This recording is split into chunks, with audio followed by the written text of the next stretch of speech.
इस मेथड के बारे में बताया था, ये yes बना दिया आप लोगों ने? yes Yes. ठीक है, तो इस कोड को आपको यूज कैसे करना है ये बताऊंगा आज, ठीक है, देन कलेक्शन स्टार्ट करेंगे। सो बाकी कोड तो आपको बनाना है, बस मेथड कैसे होनी चाहिए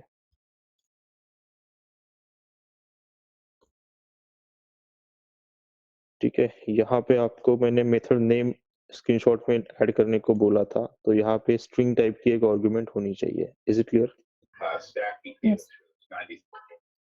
देन यहाँ पर गेट स्क्रीनशॉट एज मेथड में आपका रिटर्न टाइप कोई स्ट्रिंग टाइप का वेरिएबल रहेगा, यस और नो?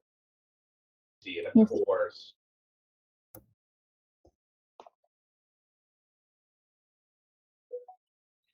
जो भी कोड आपने बनाया है उसके बेसिस में इसका रिटर्न टाइप स्ट्रिंग रहेगा, प्लस इस मेथड की आर्गुमेंट स्ट्रिंग टाइप की होनी चाहिए, दूसरी आर्गुमेंट इंटीजर टाइप की होनी चाहिए, तीसरी आर्गुमेंट भी इंटीजर टाइप की होनी चाहिए।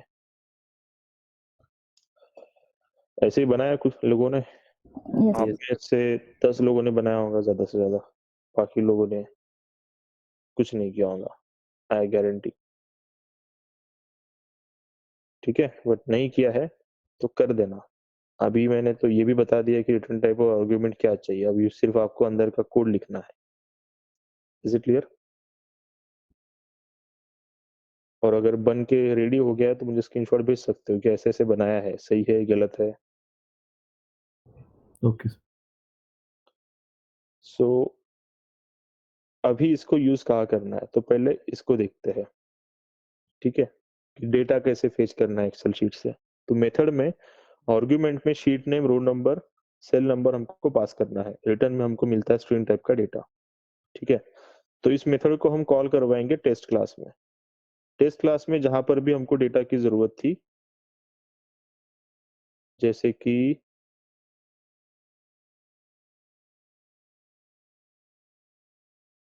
ठीक है, हमने यहाँ पे क्या किया था, लॉगिन और साइन अप, और इसकी method open sign up form वाला है ये।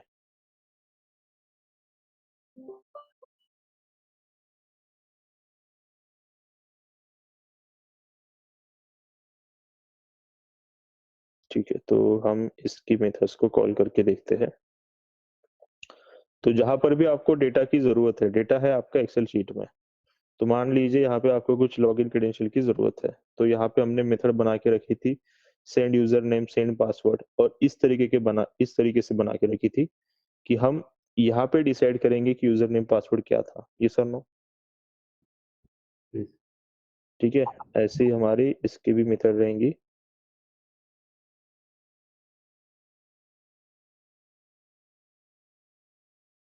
ठीक है, इन मेथड्स की बात कर रहा हूँ मैं।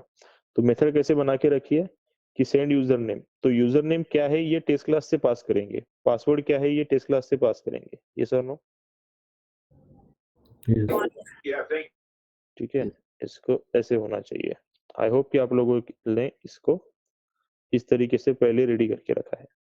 नाउ जब हम इसको टेस्ट क्लास में कॉल करते हैं,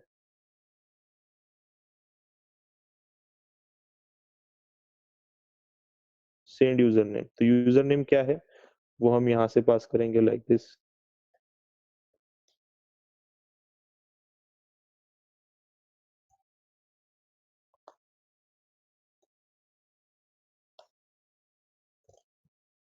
ठीक है, ऐसा कोड आपने लिखा होगा अभी।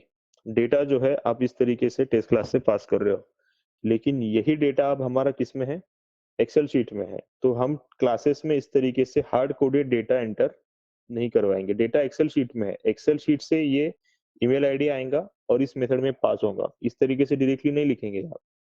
ठीक है, इसके लिए आपको इस लाइन के ठीक ऊपर उस मेथड को कॉल करना है। Is it clear? Utility dot get data from Excel sheet, got it? Yes, sir. हमारी इस मेथड में 3 आर्ग्यूमेंट्स है, तो फिर आपकी शीट का नेम क्या है, जैसे कि आपकी शीट का नाम है लेटेस्ट से टेस्ट डेटा। ठीक है, ये हो गया आपका शीट नेम। देन यहाँ पे आपका यूजर नेम कहाँ पे रखा है, पहले हम यूजर नेम फेच कर रहे हैं। आपका यूजर नेम कहाँ पे रखा है, लेट अस से आपका यूजर नेम है रो 1, ठीक है, सेल 0, गॉट इट। यहाँ पे आपका यूजर नेम है, तो ये हो गया आपका डिटेल्स जहाँ पे आपको यूजर नेम मिलेगा। रो 1 नंबर पास किया मतलब शीट की रो नंबर 2 सिलेक्ट हुई, करेक्ट। एंड 0 पास किया यानी कि शीट का सेल नंबर 1 सिलेक्ट हुआ। एंड वहां पे आपको क्या मिल रहा होगा, ये ईमेल आईडी। ये पहले से डिसाइडेड रहेगा कि एक्सेल शीट में कौन से रो में कौन से सेल में कौन सा डेटा रहेगा। Is it clear? ये फिक्स रहेगा क्योंकि हम ये जो नंबर है, ये नंबर तो फिक्स रहने वाले मेरे कोड में अभी, यस और नो? Yes sir. ठीक है, तो हमेशा हमारे एक्सेल शीट में ठीक इसी पोजीशन पे ईमेल आईडी रहेगा। Is it clear? ठीक इसी पोजीशन पे, गॉट इट। ताकि हमेशा रो नंबर 2 और सेल नंबर 0 से उसको क्या मिले, यूजर नेम मिले। ठीक इसी तरीके से रो नंबर 2 और सेल नंबर 2 से उसको क्या मिलेगा, पासवर्ड। Is it clear? ठीक है, अब ये जो डेटा आया है ये स्ट्रिंग फॉर्मेट में है, तो इसको स्टोर करने के लिए स्ट्रिंग लगेगा लाइक दिस। और फिर हम इस वेरिएबल को पास करेंगे हमारे पॉम क्लास की मेथड के आर्गुमेंट में। समझ में आया क्या? Yes sir. Yes. ठीक है, देन यही सेम पासवर्ड के लिए हमको इस मेथड को दोबारा कॉल करना पड़ेगा। ठीक है, मान लो अब वेरिएबल अलग अलग बनाने तो अलग अलग बनाओ, नहीं तो एक ही वेरिएबल बना सकते हो, ऊपर string data, data equals to ऐसे भी कॉल कर सकते हो। ठीक है, यहाँ पे कुछ इस तरीके से क्रेडेंशियल जाएंगे, row number 2 cell number 2, sheet वही है। ठीक है, यहाँ से क्या मिलेगा आपको, ये पासवर्ड। ये पासवर्ड कहाँ पे जाएगा, इसके आर्गुमेंट में जाएगा। समझ में आया क्या, कैसे यूज करना है? जब जब आपको इसकी जरूरत है तब तब आप एक्सेल शीट की मेथड को कॉल करेंगे, sheet name, row number, cell number pass करेंगे, उस शीट में से उस रो के उस सेल का डेटा रिटर्न करेंगे। फिर आपको यूज जहां पर भी करना है कोड में आप यूज कर सकते हैं। Is it clear? Yes. ठीक है, अब अगर इसको हम एक शॉर्टकट तरीके से भी कर सकते हैं। ठीक है, हमने पास यहाँ पे लिखा, पास इक्वल्स टू क्या है, ये। ठीक है, तो हम सीधे सीधे इस मेथड को, पहले मैं इसका स्क्रीनशॉट डाल देता हूँ।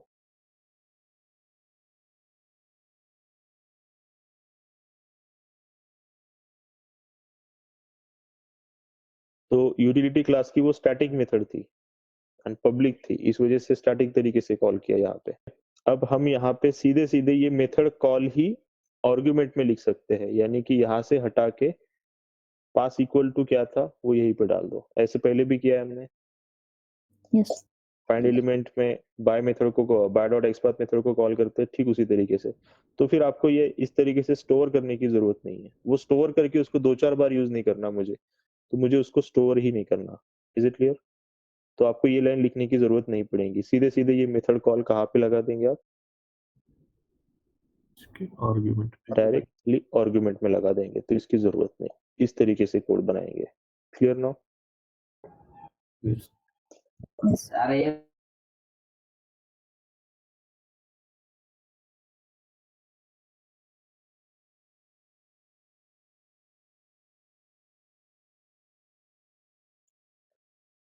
ठीक है, अभी हम देखेंगे कि दूसरी मेथड स्क्रीनशॉट वाली, उसको कैसे कॉल करेंगे।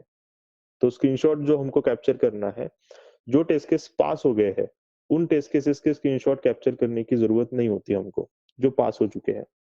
ठीक है, हमको स्क्रीनशॉट कैप्चर करने होते हैं जो टेस्ट केसेस फेल हो गए हैं। Is it clear? Yes, sir. ठीक है, तो हमको कोड में ऐसा अरेंजमेंट करना होता है कि फेलियर टेस्ट केसेस के स्क्रीनशॉट कैप्चर करने हैं। ठीक है, अब फेलियर टेस्ट केसेस के स्क्रीनशॉट कैसे कैप्चर करने हैं, सो उसके लिए हम कोड बनाएंगे यहाँ पे आफ्टर मेथड में, फेल टेस्ट केसेस के स्क्रीनशॉट कैप्चर करने के लिए। टेस्ट केस फेल होंगी तभी यूआई का स्क्रीनशॉट निकलना चाहिए। एंड कोई भी टेस्ट फेल होने के बाद कौन एग्जीक्यूट होता है, एक्सेप्शन सॉरी, कोई भी टेस्ट एग्जीक्यूट होने के बाद कौन एग्जीक्यूट होता है, After method. After method. तो स्क्रीनशॉट का कोड कहाँ पे आएगा, आफ्टर मेथड। एक ही बार लिखेंगे आफ्टर मेथड में, और हर एक टेस्ट के बाद ये आफ्टर मेथड एग्जीक्यूट होता है, तो स्क्रीनशॉट का भी कोड एग्जीक्यूट होगा। लेकिन प्रोविजन ऐसा करना है कि फेल टेस्ट केसेस के ही स्क्रीनशॉट कैप्चर हो। Got it? उसके लिए क्या अरेंजमेंट करनी है? तो आफ्टर मेथड में आपका ऑलरेडी कुछ ना कुछ कोड होगा आपके टेस्ट के हिसाब से, उसको रहने दो, वो कोड वैसे ही रहेगा आफ्टर मेथड में। जस्ट आपको उस कोड के पहले यहाँ पे स्क्रीनशॉट की अरेंजमेंट करनी है। Is it clear? Yes. ठीक है, और पहले करनी है, पहले ही करनी है, बाकी का कोड बाद में। ठीक है, क्योंकि जैसी टेस्ट फेल होंगी तो अभी तक यूआई नहीं बदला होगा, वो टेस्ट फेल हो गई होंगी, पेज वहीं पे स्टक हुआ है। ठीक है, तो पहले स्क्रीनशॉट कैप्चर करेंगे, फिर आपको जो भी करना है उस विंडो को क्लोज वगैरह करना है वो कोड बाद में। Got it? Yes. ठीक है, तो यहाँ पे स्क्रीनशॉट का कोड ऐड करना है। तो इसके पहले इस मेथड में आपको आई टेस्ट रिजल्ट नाम के एक रेफरेंस को क्रिएट करना पड़ेगा।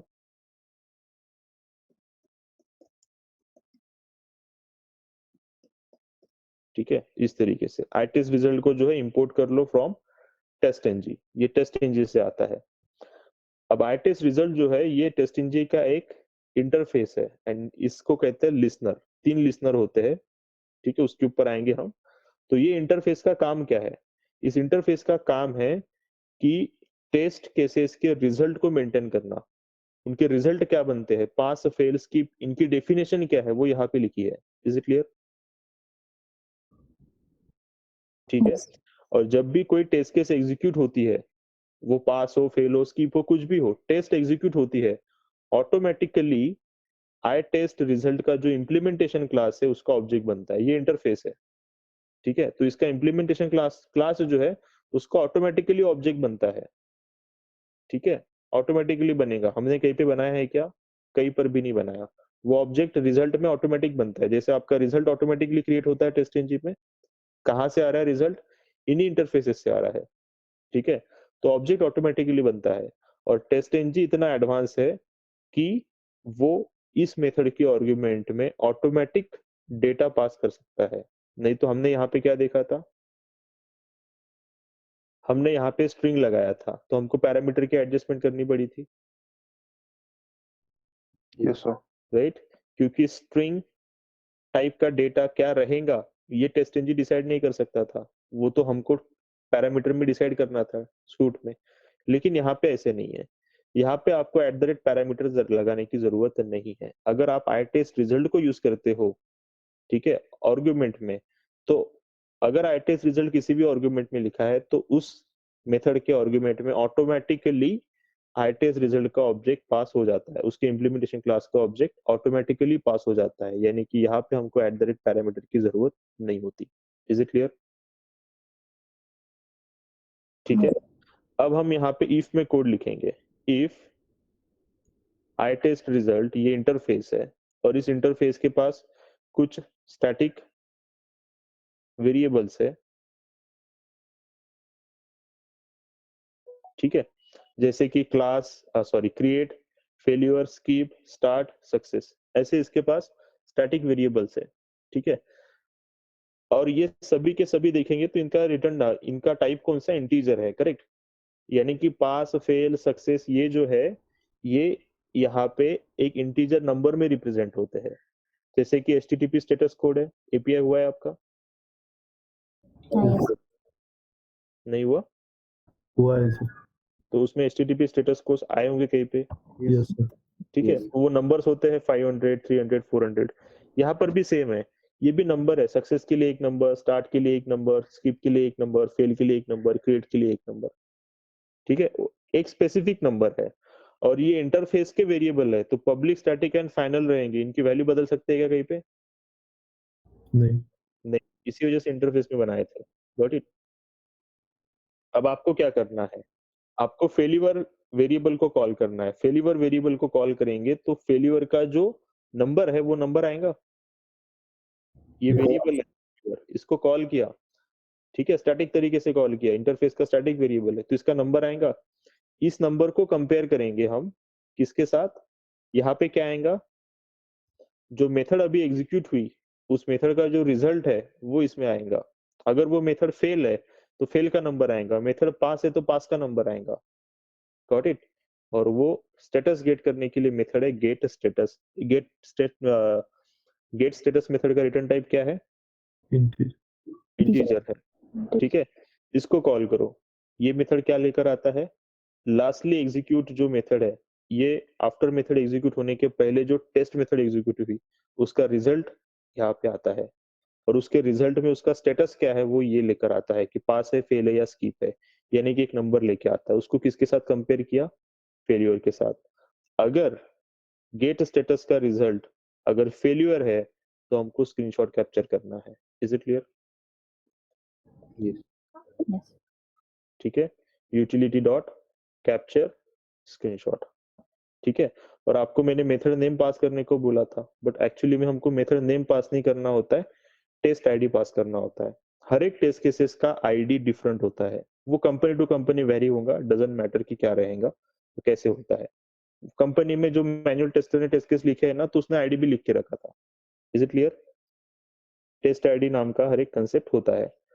तो आपको टेस्ट आईडी की अरेंजमेंट करनी है। कैसे?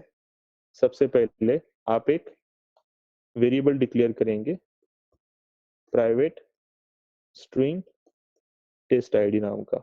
Is it clear? ठीक है। और इस वेरिएबल का initialization every at the rate test में होगा, वो भी स्टार्टिंग को, सबसे पहले लाइन नंबर 1 में,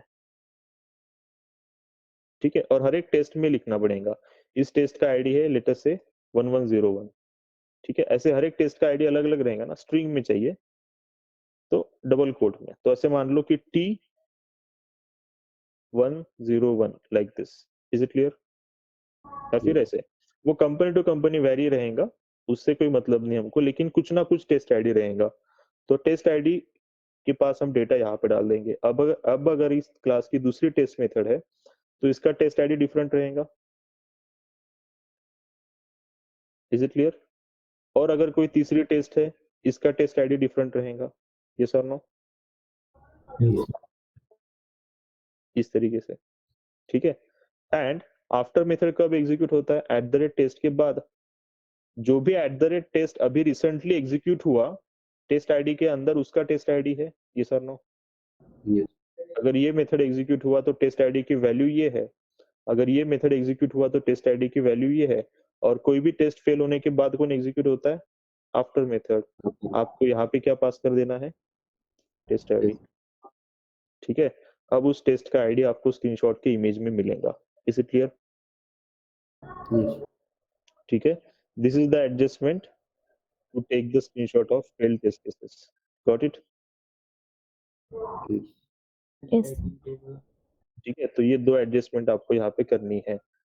मैं इसको थोड़ा एक स्क्रीन में भेजता हूँ आपको। सर अगर इन केस हमारे एक टेस्ट एनोटेशन में मल्टीपल सिनेरियोज हम चेक कर रहे हैं, एनेबल डिस्प्ले, तो इन दैट केस कैप्चर कैसे होगा फिर? मैंने क्या कहा, टेस्ट केस फेल हो गई, स्क्रीनशॉट मिलना चाहिए बस। तो सब कुछ एक ही स्क्रीन पे वेरीफाई कर रहे होंगे ना, यस। तो बस उसका स्क्रीनशॉट कैप्चर होगा।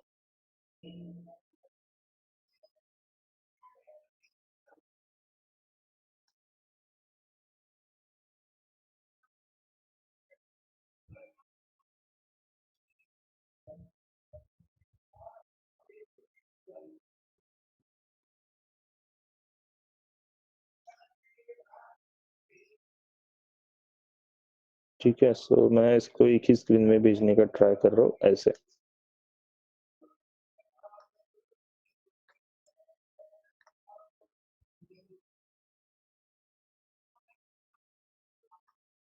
तो पहले टेस्ट आईडी बनाना पड़ेगा, हर एक टेस्ट केस में आईडी पास करना पड़ेगा, और यहाँ पे ये एडजस्टमेंट करनी पड़ेगी। Is it clear? Yes. ठीक है, ये पूरा कोड आफ्टर मेथड में ऐसे अरेंजमेंट करनी पड़ेगी। इतना चेंजेस कर लेंगे, आपके प्रोजेक्ट में फेल्ड टेस्ट केसेस के स्क्रीनशॉट कैप्चर हो जाएंगे। चेंज कर पाएंगे ये मेथड्स? रेडी है सबके पास?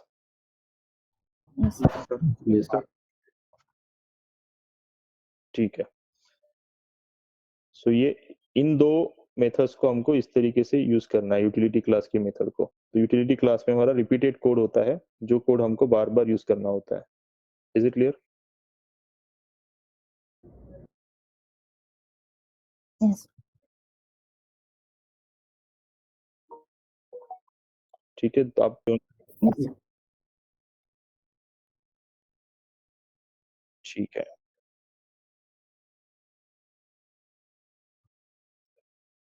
सो अभी आपका जो प्रोजेक्ट यहाँ तक रेडी हुआ है, ठीक है? सो इसमें हमारा बेसिक फ्रेमवर्क अभी रेडी है, जो भी क्लासेस हमको चाहिए। इसमें सिर्फ़ एक लास्ट पार्ट मिसिंग है रिगार्डिंग रिपोर्ट्स, ठीक है? जो हम लास्ट में मैं आपको उसका कोड दूँगा, आपको जस्ट कॉपी पेस्ट करना है उसको, वो कोड आपको कोई नहीं पूछता है। वो एक बार ऐड हो गया, तो आपका रिपोर्ट जनरेशन का भी प्रॉब्लम सॉल्व हो जाएगा। अभी एक रिपोर्ट जनरेट होता है आपका टेस्ट इंजन में, बट कंपनीज़ में वो यूज़ नहीं होता क्योंकि वो थोड़ा-सा बोरिंग रिपोर्ट है, दैट्स व्हाई। क्लियर? Yes. ठीक है। सो ये जावा कलेक्शन हायरार्की है, यानी कि जावा में कलेक्शन का कांसेप्ट इम्प्लीमेंट करने के लिए उसको किस तरीके से डिज़ाइन किया, मतलब उसके क्लासेस, इंटरफेसेस किस तरीके से, कौन किसको इनहेरिट कर रहा है, कौन किसको एक्सटेंड कर रहा है, ठीक है? सो सबसे सुपर मोस्ट क्लास अगर कलेक्शन हायरार्की में कोई है, तो वो है इटरेबल, और क्लास नहीं है, इंटरफेस, ठीक है? इंटरव्यू में कई बार पूछते हैं, what is the super most interface और super most class in collection, ठीक है? और हम गलती से क्या बोलते हैं? कलेक्शन। हायरार्की किसकी है? कलेक्शन की, और हम याद क्या रखते हैं? कलेक्शन। कलेक्शन सुपर मोस्ट नहीं है। Is it clear? यस?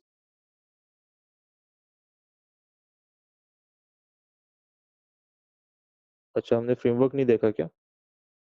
नहीं। नहीं। Got it, got it, got it. Framework complete करते हैं।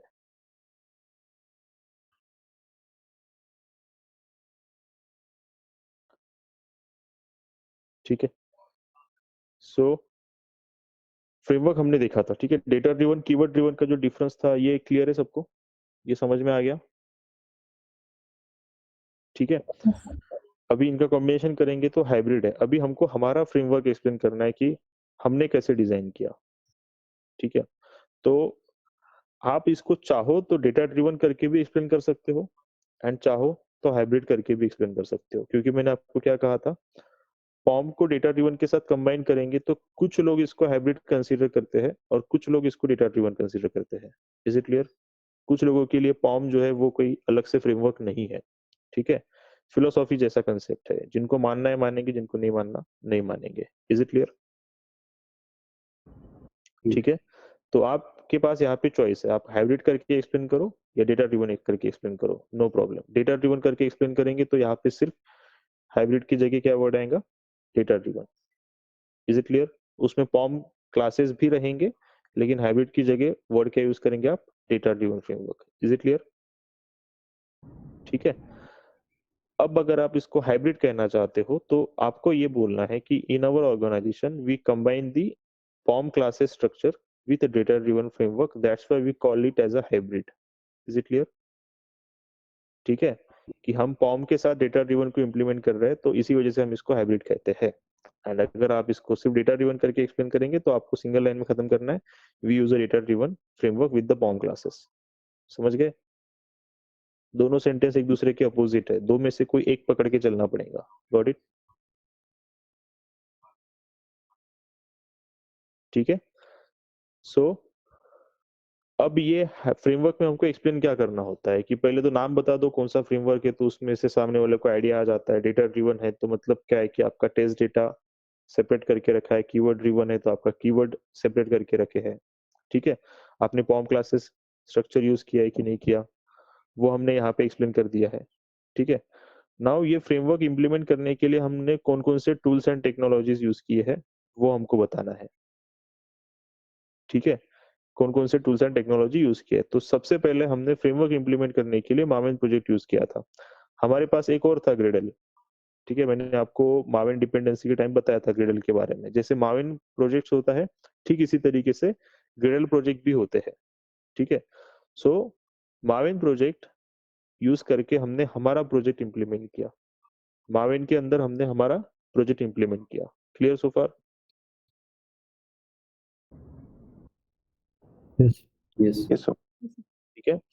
सो मावेन प्रोजेक्ट इम्प्लीमेंट करने के बाद इसमें दो सबसे मेन फोल्डर आते हैं, एसआरसी मेन जावा, एसआरसी टेस्ट जावा, SRC मेन जावा के अंदर हमने पॉम क्लासेस इंप्लीमेंट करके रखे हैं। ठीक है, हमारे दो मेजर कंपोनेंट कौन से हैं? पॉम क्लासेस और टेस्ट क्लासेस। यस और नो? Yes. ठीक है, बाकी क्लासेस बाकी पैकेजेस में कोई ज्यादा क्लासेस है कि नहीं? ये दो मेन कंपोनेंट है, पॉम क्लासेस बहुत ज्यादा रहेंगे और टेस्ट क्लासेस रहेंगे।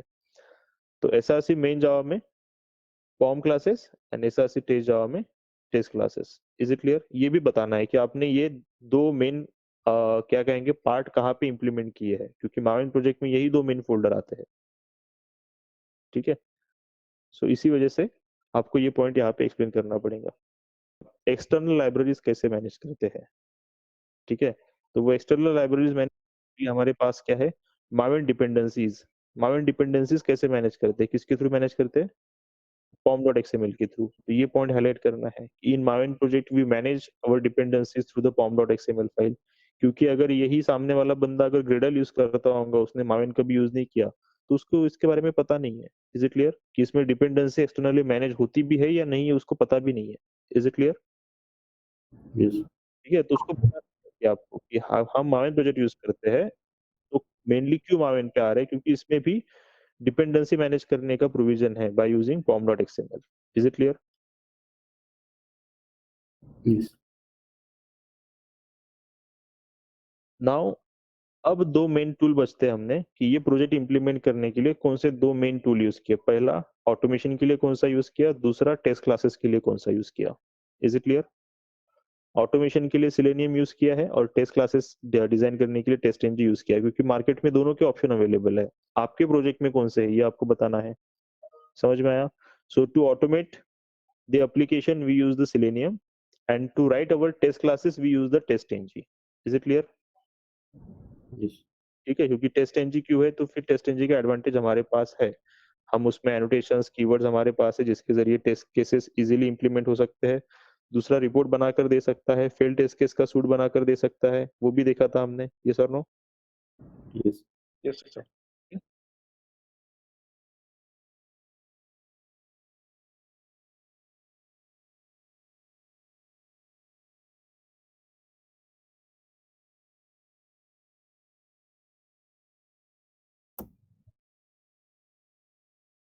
Hello, am audible? Yes, sir. Yes. Okay, so यहाँ पे ये हमारे दो मेन कंपोनेंट हो गए कि टेस्ट क्लासेस और ऑटोमेशन के लिए कौन से टूल यूज करना है। अपार्ट फ्रॉम दिस हमने यहाँ पे दो टाइप के क्लासेस तो बता दिए थे कि फॉर्म क्लासेस है, टेस्ट क्लासेस है। इसके अलावा भी कुछ क्लासेस और एक्स्ट्रा फाइल्स होती है प्रोजेक्ट में, उनके बारे में बताना है। ठीक है, तो वो कौन कौन सी होती है? यूटिलिटी क्लासेस हमने आज ही क्लास लेक्चर में देखा था। यूटिलिटी क्लासेस क्या था? उसके अंदर स्क्रीनशॉट का और एक्सेल शीट का कोड। अब वो कोई मेरे ऑटोमेशन के कोई स्टेप्स नहीं है जिसमें मुझे स्क्रीनशॉट या फिर एक्सेल शीट का कोड रखना है, राइट? बट वो वाला प्रोग्रामिंग कोड है जो मुझे हर एक टेस्ट क्लास में कहीं ना कहीं यूज करना ही पड़ेगा, रिपीटेडली यूज करना पड़ेगा। ये सर नो? Yes. ठीक है, तो यूटिलिटी क्लासेस का पर्पज ही यही होता है, to maintain the repeated code. Is it clear? Yes. ठीक है, देन दूसरे टाइप के क्लासेस होते हैं कॉल्ड एज रैपर क्लासेस। अब रैपर क्लासेस हर एक प्रोजेक्ट में नहीं होते, हमने भी नहीं बनाए हैं। रैपर क्लासेस के अंदर जो है लॉकर फाइल होती है। ठीक है, अब लॉकर फाइल का क्या कंसेप्ट है? जैसे हमारे पास यहाँ पे कुछ कीवर्ड्स है, integer, float, character, right, CHAR, INT। तो ये जो कीवर्ड्स है ये बेसिकली रैपर है, क्योंकि इंटीजर नाम का क्लास है। ठीक है, तो आप यहाँ पे लिखते वक्त लिख देते हो INTA। ठीक है, ऐसे ही हमने स्ट्रिंग टाइप के भी वेरिएबल बना के रखे होंगे, लेकिन आपको पता है कि स्ट्रिंग है तो हमारे डेटा टाइप में, बट एक्चुअली में स्ट्रिंग क्लास है, करेक्ट? और यहाँ में एक्चुअल स्ट्रिंग क्लास का नाम यूज कर रहे हैं। यस और नो? यस और नो? ये class, Yes, sir. Yes, sir. ठीक है, ऐसे INT क्लास नेम नहीं है। ठीक है, तो INT एक रैपर है किसके ऊपर? इंटीजर नाम के क्लास के ऊपर। ठीक है, इंटीजर नाम का क्लास है, उस क्लास का रैपर है INT। INT लिखोगे तो इंटीजर क्लास का ऑब्जेक्ट क्रिएट होता है, like this. Is it clear? Yes. ठीक है, वैसे कैरेक्टर, पूरा कैरेक्टर वर्ड इस नाम का क्लास है, लेकिन रैपर क्या है? CHAR। ठीक है, लाइक दिस। सो ये रैपर क्लासेस होते हैं जहां पे ये एडजस्टमेंट करके रखते हैं कि इंटीजर का रैपर INT रहेगा, कैरेक्टर का char रहेगा, उसको रैपर क्लासेस कहते हैं, ठीक है? और उसी को लॉकर फाइल्स भी कहते हैं क्योंकि वो फाइल बाकी लोगों से हाइड करके रखी जाती है, दैट्स व्हाई उसको लॉकर फाइल कहते हैं। हर एक बंदा उसको एक्सेस नहीं कर सकता, ठीक है? डायग्राम किधर गया हमारा, ये वाला। तो अगर ऐसे आपके, अब ये क्यों है, क्या है, इससे हमें कोई मतलब नहीं क्योंकि ये हमने डिजाइन नहीं किया। Is it clear? Yes. ठीक है, तो रैपर क्लासेस बताना है तो आप बता सकते हो, नहीं तो इस पार्ट को आप स्किप भी कर सकते हो। उसके बाद आता है प्रॉपर्टी फाइल्स, ठीक है? प्रॉपर्टी फाइल्स हर एक प्रोजेक्ट में होती है, ठीक है? हम भी बनाएंगे लास्ट में। तो प्रॉपर्टी फाइल हो सकती है या फिर प्रॉपर्टी क्लास हो सकता है, ठीक है? इसके अंदर क्या मेंटेन होता है, तो इसके अंदर होता है configuration data. Now what is configuration data? जैसे यहाँ पे आपके प्रोजेक्ट को स्टार्ट करने के लिए सबसे पहले आपको यूआरएल एंटर करनी पड़ेगी, करेक्ट? अब ये जो यूआरएल होती है ये एनवायरनमेंट वाइज अलग अलग होती है। आपने एनवायरनमेंट के नाम सुने होंगे, एसआईटी, डीआईटी वगैरह, Yes. ठीक है? रिग्रेशन, हर एक एनवायरनमेंट की यूआरएल अलग होती है।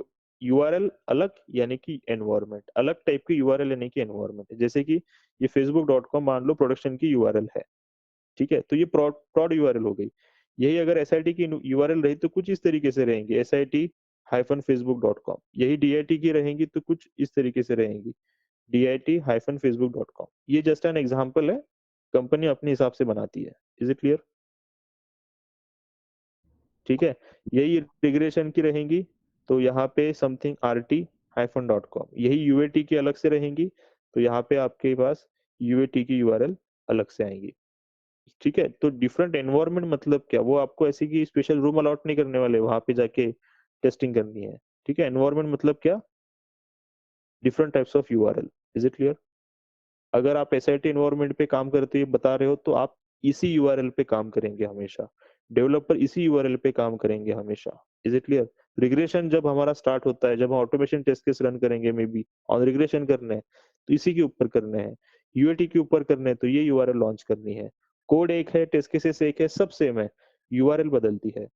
तो कौन सी यूआरएल लॉन्च करनी है, ये क्या हो गया, configuration. Is it clear? Yes और नो? Yes. इसके Yes. अलावा भी बहुत सारी चीजें होती है। इन यूआरएल्स को एक्सेस करने के लिए यूजर नेम पासवर्ड लगते हैं। इसमें कुछ प्रोग्राम्स भी होते हैं कि यूआरएल रहेंगी समथिंग लाइक दिस कि sit-facebook.com, लेकिन इसके कुछ प्रोग्राम नंबर रहेंगे अलग अलग, यानी कि अलग अलग टाइप का यूआई दिखेगा। Is it clear? एप्लीकेशन एक है, यूआरएल एक है, लेकिन उसमें भी कुछ प्रोग्राम रहेंगे जो प्रोग्राम नंबर सिलेक्ट करने पे अलग अलग टाइप का यूआई दिखेंगे। ये सब सेटिंग हर एक कंपनी की अलग होती है, किसी की किसी को मैच नहीं करती। Is it clear? कोई स्टैंडर्ड नहीं है यहाँ पे। Got it? ठीक है, इसकी वजह से इसमें डिटेल में नहीं जाना, सिर्फ इसको कॉन्फ़िगरेशन डेटा कहते हैं। और ये सारा कॉन्फ़िगरेशन डेटा कहाँ पे मेंटेन होता है, in a configuration file that can be a class और that can be a external file. हो सकता है कि आपके प्रोजेक्ट में कॉन्फ़िगरेशन डेटा के नाम पे आपके पास एक एक्सेल शीट हो और उस एक्सेल शीट में डिफरेंट टाइप्स ऑफ यूआरएल और प्रोग्रामिंग रखे हो, तो ये हो गया आपका कॉन्फ़िगरेशन फाइल। आप गेट शीट, आप एक्सेल शीट की मेथड यूज करेंगे, लेकिन इंस्टेड ऑफ टेस्ट डेटा आप कॉन्फ़िगरेशन डेटा वाले शीट से डेटा फेच करेंगे। Is it clear? तो वो क्या हो गया, आपका कॉन्फ़िगरेशन फाइल हो गया। समझ में आया क्या? ठीक है, जिसको हम प्रॉपर्टी फाइल भी कह सकते हैं, या तो वो फाइल होता है या फिर क्लास भी हो सकता है। Got it? ठीक है, इसके अलावा यहाँ पे आपको बताना है कि आप रिपोर्ट कैसे जनरेट करते हो। तो रिपोर्ट जनरेट करने के लिए हम एक्सटेंड रिपोर्टर यूज करते हैं, ऐसा आपको बताना है। ठीक है, by using extent reporter we generate the report. TestNG report use नहीं करते, हम एक्सटेंड रिपोर्टर यूज करते हैं। एक्सटेंड रिपोर्टर को एक ऑप्शन है, एक तो एक्सटेंड रिपोर्ट होता है, ठीक है, एक और है called as Allure report. Allure या फिर एक्सटेंड रिपोर्ट, ये मोस्टली दो यूज होते हैं, तो आप एक्सटेंड रिपोर्ट बोल देना। Is it clear? Yes.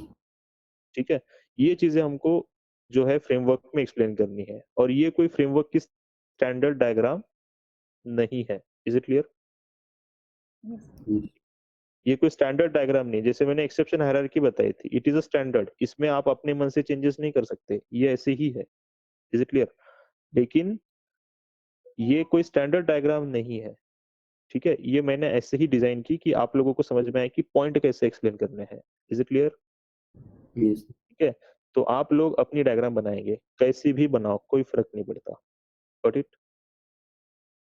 बस उसमें इतने पॉइंट्स आने चाहिए, समझ में आया क्या? Yes.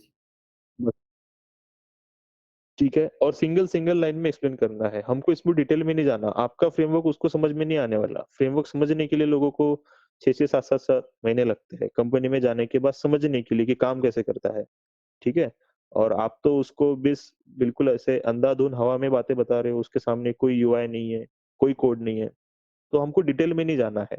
जब वो पूछते हैं एक्सप्लेन योर फ्रेमवर्क, तो आपका फ्रेमवर्क कौन-सा है, ये बताना है, ठीक है? ज़्यादा से ज़्यादा आपने वही फ्रेमवर्क क्यों प्रेफ़र किया, ये बताना है कि हाइब्रिड क्यों किया, डेटा ड्रिवन क्यों किया है। डेटा ड्रिवन क्यों किया है, तो आंसर इज़ वेरी सिंपल, क्योंकि हमको मल्टीपल टेस्ट डेटा के साथ टेस्ट करना है। आपके प्रोजेक्ट में टेस्ट डेटा फ्रीक्वेंटली चेंज होते रहता है, तो आप गए डेटा ड्रिवन के साथ, ठीक है? हाइब्रिड पूछा तो मैंने क्या बताया, डेटा ड्रिवन और पॉम मिला के यूज़ करते हैं, इस वजह से हमारी ऑर्गनाइज़ेशन में इसको हाइब्रिड कहते हैं। Is it clear? Yes. ठीक है? देन अब आपको इसमें बताना है मेजरली आपके 2 कंपोनेंट टेस्ट क्लासेस और पॉम क्लासेस उनको कहाँ मेंटेन किया है। आपने प्रोजेक्ट कौन-सा यूज़ किया, माविन प्रोजेक्ट यूज़ किया कि ग्रेडल प्रोजेक्ट यूज़ किया। आपने टूल कौन से यूज़ किए हैं, यानी कि एक्सटर्नल लाइब्रेरीज़ आपके प्रोजेक्ट की 2 main external libraries, external library तो हमारी अपेचे भी है, ठीक है? लेकिन वो हमारे लिए एक्सप्लेन करने के पॉइंट ऑफ व्यू इम्पोर्टेंट नहीं है, ठीक है? टेस्टिंग प्रोजेक्ट है तो ऑटोमेशन कौन-सी है और आपका टेस्ट क्लासेस डिजाइन करने के लिए कौन-सी लाइब्रेरी यूज़ की है वो है। अपेचे तो सभी लोग यूज़ करते हैं जिनको भी एक्सटर्नल फाइल से काम करना है। Is it clear? ठीक है। Yes. लेकिन हर एक प्रोजेक्ट में ये 2 रहने वाले हैं कि नहीं, ये टेस्टिंग प्रोजेक्ट में ही रहने वाले हैं।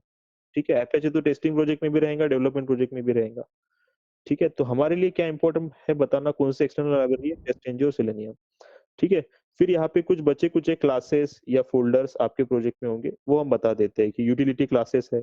आप इसको फ़ोल्डर भी बोल दो कि we have utility folder where we maintain the repeated code. अब उसमें मल्टीपल क्लासेस, मल्टीपल पैकेजेस हो सकते हैं, डज़न्ट मैटर, ठीक है? वी हैव रैपर फ़ोल्डर और वी हैव रैपर पैकेज और we have wrapper class where we maintain the locker file. We have property file or property class where we maintain our configuration data and we generate the report by using extend report. Is it clear? ऐसे Yes. आपको single line में इनको खत्म करना है, ठीक है? Diagram आप अपना बनाएँगे। Is it clear? Same diagram explain नहीं करेंगे क्योंकि जैसे मैंने कहा कोई स्टैंडर्ड डायग्राम नहीं है, सभी लोग इसी को निकालेंगे तो फिर गड़बड़ हो जाती है। Is it clear? ठीक है? अपना डायग्राम बनाओ और कैसे भी बनाओ, कोई भी फ़र्क नहीं पड़ता, बस ये नाम उसमें आ जाने चाहिए। एक छोटा-सा सर्कल निकाल के उसको टेंटाकल निकाल दो, तो भी बन जाएगा। ठीक है? एक के नीचे एक पॉइंट लिखते जाओ, तो भी बन जाएगा। Is it clear? Yes. Yes. ठीक है? तो ये डायग्राम आप अपना बनाएँगे। एक्सप्लेन कर पाएँगे framework? Yes. Sir. Yes, sir. ठीक है? इसका एक्सप्लेनेशन नहीं ये नोट्स में लिखा गया थियोरेटिकली क्योंकि वो आपको लिखना है। हर एक सेंटेंस, हर एक लाइन को एक-एक सेंटेंस में एक्सप्लेन कर दो बस। ठीक है?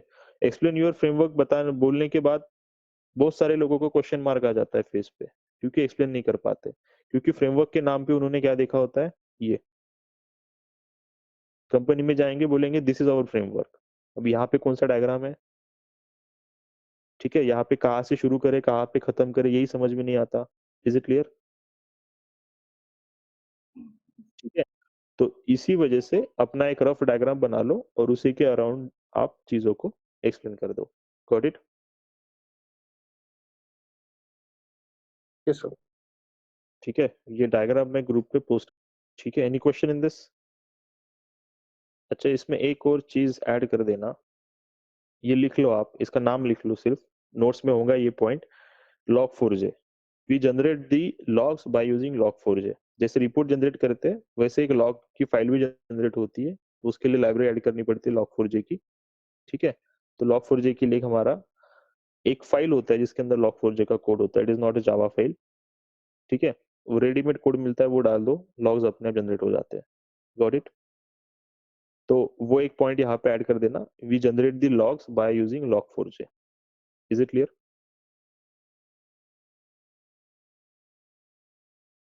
ठीक है, तो फ्रेमवर्क में आपको इतना एक्सप्लेन करना है, डायग्राम प्लीज़ चेंज करना, सेम टू सेम डायग्राम मत चिपकाना, ठीक है? आप 2 लोग, 3 लोग अगर एक ही कंपनी में गए, एक ही जैसे डायग्राम अगर एक्सप्लेन करे जा रहे हो, तो फिर गड़बड़ होती है, ठीक है? ना आपका सिलेक्शन होगा, ना आपके साथ जिसने इंटरव्यू दिया था उसका होगा। Is it clear? और आप ऑनलाइन इंटरव्यू दे रहे हो, आपको नहीं पता कि आपके पहले उसने किसका इंटरव्यू लिया है। Is it clear?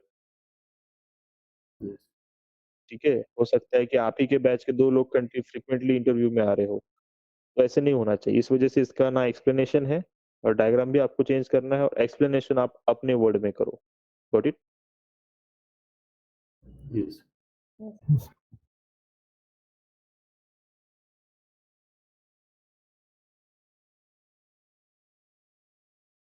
ठीक है, इसके बाद हमको कलेक्शन हायरार्की देखनी थी कि कलेक्शन हायरार्की कैसे, ज़्यादा डिटेल में नहीं जाएँगे इसमें। एक मैं आपको 5 मिनट में इसका ओवरव्यू देता हूँ, फिर कल कंटिन्यू करेंगे इसके ऊपर।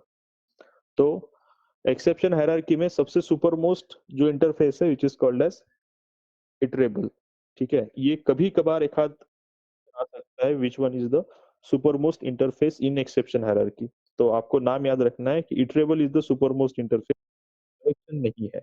इसमें कलेक्शन बेसिकली 3 टाइप में डिवाइडेड है, list, queue and set. 3 type के कलेक्शन होते हैं, लिस्ट, क्यू, सेट, ठीक है? अब कलेक्शन है क्या? कलेक्शन यानी कि अरे, अरे का काम क्या था? To store the multiple values in one variable. Multiple data save to store the multiple data, but उसमें एक पॉइंट था, to store the multiple data having same data type. Array में, कलेक्शन में to store the multiple data और objects, ठीक है? वो भी डिफरेंट टाइप के स्टोर कर सकते हो अगर चाहो तो। सिमिलर टाइप के भी कर सकते हो, डिफरेंट टाइप्स के भी कर सकते हो। Is it clear? Yes. Yes, sir. ठीक है? सो वो पार्ट है कलेक्शन। अभी इसके 3 टाइप आते हैं, लिस्ट, क्यू और सेट। अब इन तीनों में क्या डिफरेंस है लिस्ट, क्यू और सेट में? तो लिस्ट टाइप का जो कलेक्शन है उसकी नाम माने ही है लिस्ट। अगर आपके घर पे फंक्शन है और मेहमानों की लिस्ट बनानी है तो कैसे बनाते हो? One by one. This form में क्या स्पेशलिटी होती है उसमें? एक मेहमानों की लिस्ट है, दूसरा मम्मी ने सामान लाने बोला है, उसकी एक लिस्ट है, ठीक है? ऐसी 2 लिस्ट है आपके पास, क्या सिमिलरिटी है उसमें? ज़्यादा पास कैटेगरी वाले मेहमान पहले होते क्या? कैटेगरी मतलब नहीं, कौन से कैटेगरी में क्या कैटेगरी नहीं है। मैं सिमिलरिटी पूछ रहा हूँ, कैटेगरी तो सीरियल नंबर सीरियल नंबर, ये सिमिलरिटी होती है कि आप वहाँ पे 1 2 3 4 5 6 7 8 आप नंबरिंग करते जा रहे हो। एंड नंबरिंग क्या है? नंबरिंग है एड्रेसेस। जैसे अरे में हर एक डेटा के पास इंडेक्स था और इंडेक्स के बेसिस पे डेटा आइडेंटिफाई किया जाता था। यस और नो? Yes. Yes. ठीक है? तो लिस्ट टाइप के कलेक्शन में डेटा के साथ एड्रेस जुड़ के आता है। हर एक डेटा का एक स्पेसिफिक एड्रेस होता है, एड्रेस के बेसिस पे वो आइडेंटिफाई होता है। Is it clear? ठीक है? अब सेट में आते हैं। आप एक दुकान में गए, आपको कपड़े खरीदने, आपको उसने बोला कि मुझे शर्ट चाहिए, तो वो आपके सामने शर्ट खोल के रखता है कि तो उसमें क्या स्पेशलिटी होती है? साइजेस नहीं, जो साइज हम बोलेंगे वो नहीं।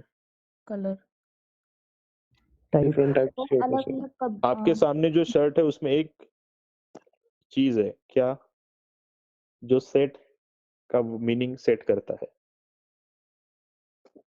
क्वालिटी वो आपके सामने एक ही टाइप के, एक ही कलर के, एक ही पैटर्न के 2 शर्ट अलग-अलग रहेगा, अलग-अलग रहे. ऑल वैरायटी अलग-अलग रहेगा। Yes. आपके सामने जो आपको जब वो शर्ट दिखा रहा है तो आपके सामने जो भी पीस रखा जा रहा है वो यूनिक है। यस और नो? ये सेट की डेफिनेशन है।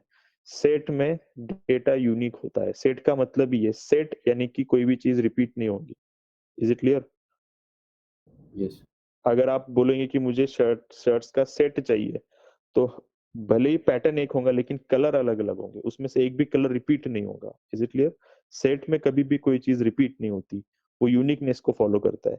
लिस्ट में चीजें रिपीट हो सकती है, ठीक है? लेकिन सेट में चीजें रिपीट नहीं रहेंगी। Got it? तो लिस्ट कलेक्शन जो है, इसमें एड्रेसिंग रहेगा लेकिन लिस्ट में डेटा डुप्लीकेट भी रहेगा। सेट में एड्रेसिंग नहीं होता लेकिन डेटा हमेशा यूनिक होता है, इसमें एक भी वैल्यू यूनिक नहीं होगी। Is it clear? यही चीज मैंने आपको गेट विंडो हैंडल्स के टाइम बताई थी। Got it? Yes. ठीक है? देन आते हैं क्यू के पास। क्यू किस तरीके का कलेक्शन है, ठीक है? तो मान लो आप किसी शॉप में गए, वहां पे आपको कुछ सामान खरीदना था और बिलिंग करना है, ऐसे बहुत सारे लोग हैं जिनको बिलिंग करना है और सब भीड़ बना के खड़े उसके सर पे कि मेरा बिल करो, मेरा बिल करो, मेरा बिल करो। ठीक है? और वही अगर सब लोग क्यू में खड़े हैं, तो दोनों में क्या डिफरेंस होता है? अगर लोग क्यू में खड़े हैं, ठीक है? तो जो पहले आया, जो लाइन में खड़ा है, जिसका नंबर आता है उसी का बिलिंग होता है। Yes. Yes, sir. ठीक है? जिसका नंबर आता है उसी का बिलिंग होता है। तो सब लोग क्यू में खड़े हैं। अब क्यू में यूनिकनेस क्या होता है? क्यू में यूनिकनेस होता है दो लोगों के बीच में, ठीक है? दो लोगों के बीच में कोई एक्स्ट्रा का स्पेस रहेगा क्या? जहाँ पे कोई खड़ा नहीं है, लेकिन उन्होंने स्पेस रिजर्व करके रखी है। Something like this. मेरा पॉइंट समझा? दो लोग लाइन में खड़े हैं, उनके बीच में एक्स्ट्रा जगह रहेंगी क्या? नहीं. नहीं रहेंगी, कि वो जगह तो एंगेज्ड है लेकिन वहां पे कोई खड़ा नहीं है। ऐसा होगा क्या? नहीं नहीं। होगा। क्यू के अंदर नल डेटा सपोर्ट नहीं करता। ठीक है? नल एक डेटा का टाइप है जो मेमोरी तो एंगेज कर लेता है लेकिन उसका कोई मीनिंग नहीं होता। Is it clear? Yes. ठीक है? और जावा में उसको कीवर्ड दिया है NULL। ठीक है? NULL, इसको कहते हैं नल डेटा। तो क्यू जो है उसमें नल डेटा सपोर्टेबल नहीं है। Is it clear? ये तीनों में डिफरेंस है। तीनों में डिफरेंस क्या है? लिस्ट जो है वो एड्रेसिंग का उसका स्पेशल कंसेप्ट है कि उसमें एड्रेस होते हैं। ठीक है? लेकिन इसमें डेटा डुप्लीकेट भी होता है और इसमें कितने भी नल वैल्यूज स्टोर किए जा सकते हैं। Is it clear? Yes. Set जो है इसमें एड्रेसिंग नहीं होता, लेकिन इसमें डेटा यूनिक होता है। ठीक है? कोई भी डेटा रिपीट नहीं होता और ये नल को भी सपोर्ट करता है, यानी कि इसमें एक नल डेटा हो सकता है लेकिन एक ही रहेगा, क्योंकि वो डुप्लीकेट होगा क्या बाद में फिर से? नहीं। नहीं होगा। तो ये नल को सपोर्ट कर सकता है लेकिन इसमें एड्रेसिंग नहीं होता। क्यू में एड्रेसिंग नहीं होता। क्यू में सारी चीजें, जैसे कि वो जो लोग लाइन में लगे हैं, ठीक है, तो वो घर से तो कोई टोकन लेके आए थे नहीं कि मेरा टोकन नंबर 1 है तो मेरा बिल पहले होगा। जो पहले आ रहा है लाइन में, ठीक है, उसका बिलिंग हो रहा है। यस और नो? तो क्यू में इस तरीके से स्ट्रक्चर होता है। जैसे जैसे डेटा ऐड होते जाता है उसी तरीके से अरेंज होता है। इसमें भी एड्रेसिंग नहीं होता। ठीक है? तो इसमें डेटा यूनिक भी नहीं होता। क्यू में भी डेटा डुप्लीकेट हो सकता है लेकिन क्यू में डेटा नल नहीं हो सकता कभी भी। Is it clear? Blank location memory में कभी भी एग्जिस्ट नहीं करेंगे। This is the difference between this three types of collection. अब एड्रेसिंग का कंसेप्ट इंप्लीमेंट करने के लिए इंप्लीमेंटेशन क्लासेस है, क्यू का कंसेप्ट इंप्लीमेंट करने के लिए इंप्लीमेंटेशन क्लासेस है, और सेट का कंसेप्ट इंप्लीमेंट करने के लिए इंप्लीमेंटेशन क्लासेस है। अब एड्रेसिंग है तो 3-3 क्लासेस क्यू, 4-4 क्लासेस क्यू, क्योंकि अगर नंबरिंग करनी है तो 1 से लेके भी स्टार्ट कर सकता हूँ या 100 से लेके भी उल्टी गिनती स्टार्ट कर सकता हूँ। ये सर नो? ठीक है? 1 2 3 4 की जगह आप ABCD ऐसे भी नंबरिंग कर सकते हो। तो एड्रेस देने के भी तरीके होते हैं ना अलग अलग। Yes. Yes. ठीक है? तो ऐसे ही कलेक्शन में भी होता है कि एक ही एड्रेसिंग का कंसेप्ट, एड्रेसिंग देना है, लेकिन एड्रेस देने के भी अलग अलग वेज है। तो अलग अलग कोडिंग बनाई जाती है, इसी वजह से अलग अलग क्लासेस है। क्यू में भी नल डेटा प्रोवाइड करने के, क्यू के 2 तरीके होते हैं, first in first out, last in first out. कल के सेशन में समझाऊंगा। ठीक है? तो वो कंसेप्ट इम्प्लीमेंट करने के लिए इसके इम्प्लीमेंटेशन क्लासेस है। सेट में भी यूनिकनेस फॉलो करने के अलग अलग तरीके हैं, तो उसके इम्प्लीमेंटेशन क्लासेस है। Is it clear? आपको ये डायग्राम कोई नहीं पूछता, लेकिन आपके अंडरस्टैंडिंग के लिए पता होना चाहिए। Is it clear? Yes. ठीक है? तीनों का डिफरेंस क्लियर है? Yes. Yes, sir. Yes, sir. ठीक है? तो rest of the portion next lecture में देखेंगे।